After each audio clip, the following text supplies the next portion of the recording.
Hello, happy Friday. Stephanie Zima here, wanting to talk to you today about unlocking your true potential. So, your true potential, what could that be? Have you ever thought about it? Have you ever thought about what your potential actually would be like? See, I get scared every single time I think about my potential because my energy is so big that I sometimes scare my dogs. Let me just tell you, I scare my dogs when I'm in my brain, if I'm in the mood of creating and doing things and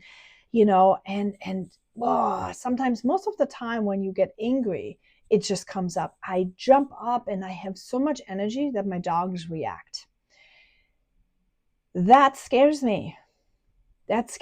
So when I think sometimes about, what would my true potential be? That would mean that I would let go of this, all of it, right?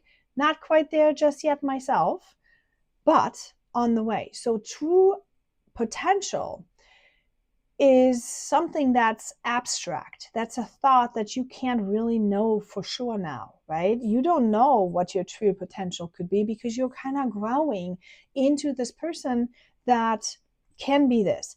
Now, remember how I told you about my energy? Those are indications, okay?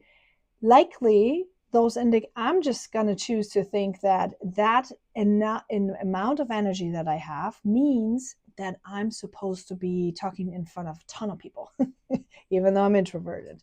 But that is probably why I have been given this ton of energy, this amount of energy, so that I can be heard. However, and I'm using me as an example so you can kind of think about yourself, right? So, however, when I'm thinking about the amount of energy that I have, I also remember that on my shadow side, I have been told a lot that I'm too much. I've been told, ooh, just stop with your dreams. You're way too big.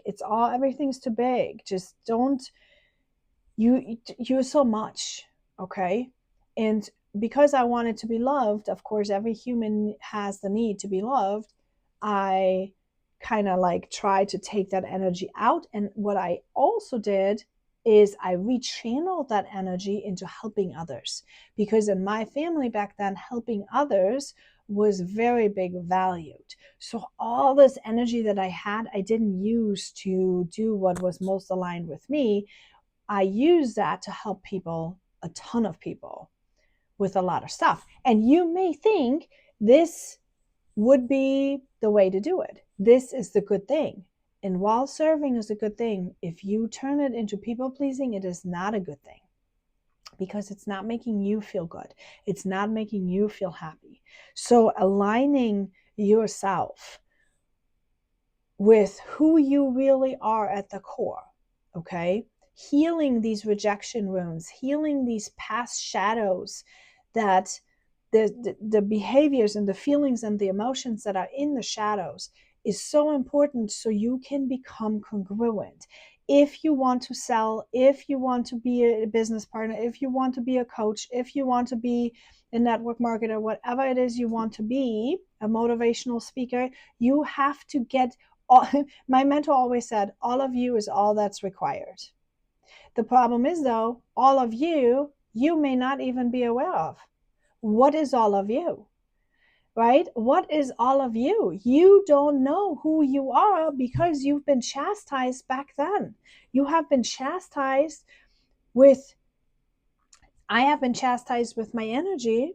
And the only way how my energy was acceptable was with that either me becoming angry, then it would come up to the surface, or me actually using it for people pleasing. That's when my energy was acceptable. So therefore my brain has this pathway paved. Okay, when I talk pathway, I'm talking about, imagine a huge highway. That's the first reaction I go to. I hear something, I feel a surge of energy, boom, I want to please, right? That's my brain has this highway path solidly. But that path leads to destruction often. That path leads to people that are narcissistic to take advantage of me, people who, have other unhealed wounds to not be honest with me. That wound, and that's all my responsibility. Okay. That is where people pleasing can get you really much into trouble. Now, taking responsibility for that, I have to realize, how could I use my energy to be productive in a matter that is more congruent with me? Well, public speaking, for example, right?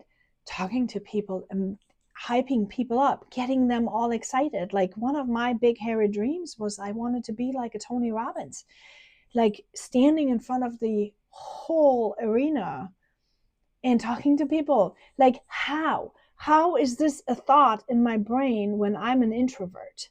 Think, right? It's because that shadow side that I have, we all have it. That shadow is an aspect of yourself that is there.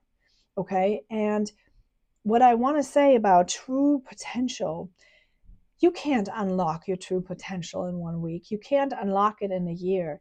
You can unlock it by paying attention to giving the cues where you are, what you want to do, how you like, and piecing together these cues to then create a vision for yourself that will be very much aligned for that. So for me now, I'm going to speak online.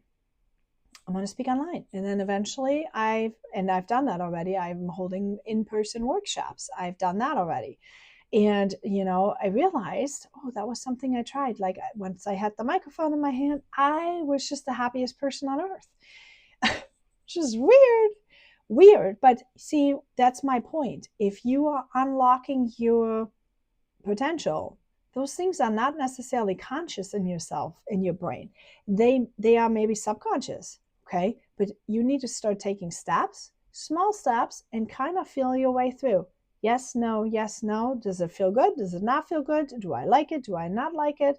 Why do I like it? Why do I not like it? Become aware. And once you have clarity, you can start taking the actions. And once you have clarity and action, you will also have results. And that's when you start to unlock your true potential. So I hope this was helpful. If you have any questions, drop them in the comments. I'd love to know.